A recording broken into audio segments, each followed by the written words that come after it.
ನಮ್ಮಲ್ಲಿರೋ ಒಳ್ಳೆ ಗುಣ, ಇನ್ನೊಬ್ರಿಗೆ ಕೊಡುವಂತ ಗೌರವ, ಇವೆಲ್ಲ ಬರೀ ಮಾತಿಗಷ್ಟೇನಾ ಇಲ್ಲ ಜೀವನದಲ್ಲಿ ನಮ್ಮನ್ನ ಕಾಪಾಡುತ್ತಾ ಅಂತ. ಸೊ ಐಸ್ ಫ್ಯಾಕ್ಟ್ರಿಲಿ ಕೆಲಸ ಮಾಡ್ತಿದ್ದಂತ ಒಬ್ಬ ಇಂಜಿನಿಯರ್ ಸಂಜೆ 5 ಗಂಟೆಗೆ ಮನೆಗೆ ಹೋಗ್ತಿರ್ಬೇಕಾದ್ರೆ ಒಂದು ಕೋಲ್ಡ್ ಸ್ಟೋರೇಜ್ ರೂಮ್ ಒಳಗೆ ಹೋಗ್ತಾರೆ. ಸೊ ಒಳಗಡೆ ಹೋದ ತಕ್ಷಣ ಏನೋ ಚೆಕ್ ಮಾಡ್ತಿರ್ಬೇಕಾದ್ರೆ ಬಾಗ್ಲು ಹೊರಗಡೆಯಿಂದ ಲಾಕ್ ಆಗ್ಬಿಡುತ್ತೆ.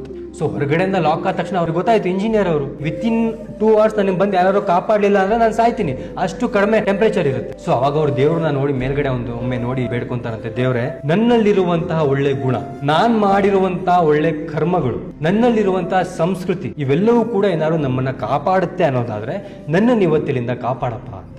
ಅವ್ನು ಈಗ ಮೇಲ್ ನೋಡಿ ಬೇಡ್ಕೊಂಡ ತಕ್ಷಣ ವಾಚ್ಮ್ಯಾನ್ ಬಂದು ಆ ಡೋರ್ ತೆಗಿತಾರಂತೆ. ಡೋರ್ ತೆಗೆದು ಇನ್ನು ಹೊರಗಡೆ ಕರ್ಕೊಂಡು ಹೋಗಿ ಅವ್ರಿಗೆ ಒಂದು ಕಂಬಳಿ ಕೊಟ್ಟು ಅವರಿಗೆ ಬೆಚ್ಚಿಗೆ ಒಂದ್ ಕಡೆ ಕೂರಿಸಿ ಒಂದು ಬಿಸಿನೀರನ್ನ ಒಂದು ಲೋಟ ಕೊಟ್ಟ ಮೇಲೆ ಆ ಇಂಜಿನಿಯರ್ ವಾಚ್ಮನ್ ಕೇಳ್ತಾರಂತಲ್ಲ 5 ಗಂಟೆ ಮೇಲೆ ಎಲ್ಲರೂ ಮನೆಗೆ ಹೋಗ್ಬಿಟ್ಟಿದ್ರು, ನಾನು ಒಳಗಿದ್ದೀನಿ ಅಂತ ನಿಮಗೆ ಹೆಂಗ್ ಗೊತ್ತಾಯ್ತು ಅಂತ. ಆಗ ವಾಚ್ಮ್ಯಾನ್ ಸುಂದರವಾಗಿರೋ ಉತ್ತರ ಕೊಡ್ತಾರೆ, ಸಾರ್ ಈ ಫ್ಯಾಕ್ಟ್ರಿಲಿ ಸುಮಾರು 200-300 ಜನ ಕೆಲಸ ಮಾಡ್ತಿದ್ದಾರೆ, ನಾನು ಪ್ರತಿಯೊಬ್ಬರಿಗೂ ಕೂಡ ಸೆಲ್ಯೂಟ್ ಮಾಡ್ತೀನಿ, ಯಾರೂ ಕೂಡ ನನಗೆ ಹಿಂತಿರುಗಿ ನಮಸ್ಕಾರ ಮಾಡಲ್ಲ, ನೀನು ಹೇಗಿದೆ ಅಂತ ಕೇಳಲ್ಲ, ನೀವೊಬ್ಬರೇ ಇಡೀ ಫ್ಯಾಕ್ಟ್ರಿಲಿ ಹೇಗಿದೆಯಪ್ಪ ಅಂತ ಕೇಳೋದು, ನನಗೆ ತಿರುಗಿಸಿ ನಮಸ್ಕಾರ ಮಾಡೋದು. ಸೊ ಇವತ್ತು ಬೆಳಿಗ್ಗೆ ನೀವು ಒಳಗಡೆ ಹೋಗೋದಿನ ನಾನು ನೋಡಿದೆ, ನಮಸ್ಕಾರ ಮಾಡೋದಿನ ನೋಡಿದೆ, ಬಟ್ ಸಂಜೆ ಬರ್ಬೇಕಾದ್ರೆ ನೀವು ಬಂದಿಲ್ಲ ಅನ್ನೋದು ನನಗೆ ಗಮನಕ್ಕೆ ಸಿಕ್ತು. ಸೊ ನೀವು ಒಳಗಡೆ ಇದ್ದೀರಾ ಅಂತ ನಾನು ಇಡೀ ಫ್ಯಾಕ್ಟ್ರಿ ಹುಡುಕಿ ಲಾಸ್ಟಿಗೆ ಇಲ್ಲಿಗೆ ಬಂದಾಗ ನೀವು ನನಗೆ ಇಲ್ಲಿ ಸಿಕ್ಕಿದ್ರಿ ಸರ್.